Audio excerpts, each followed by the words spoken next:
Who said this government doesn't have a sense of humour? They've given the comedians, the cartoonists, hours of harmless pleasure with their decision to excise Australia from itself. Wipe it off the face of the map. Well, not quite.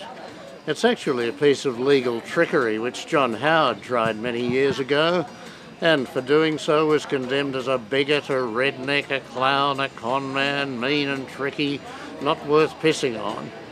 But now suddenly times have changed, and Labor has followed the model and excised the mainland of Australia as a migration zone. Now this has followed the excision of Christmas Island as a migration zone, and it's followed for one very good reason. Christmas Island is now chocker.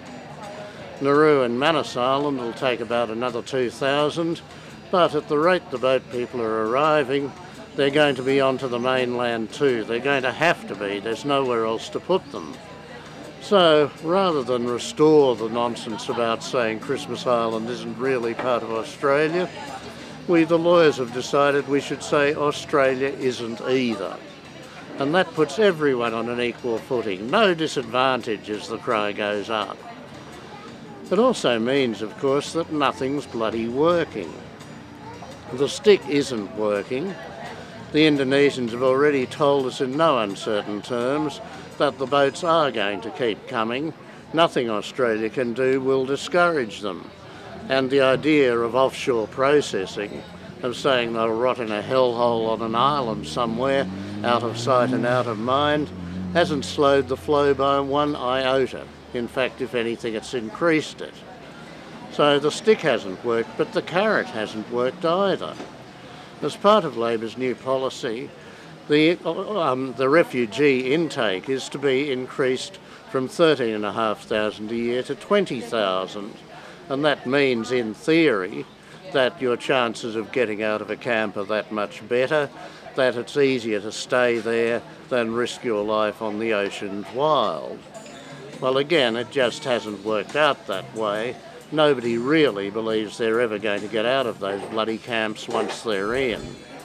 And there are reasons for thinking that's true, because although the new policy was announced some 6 or 7 months ago now, nothing has actually changed.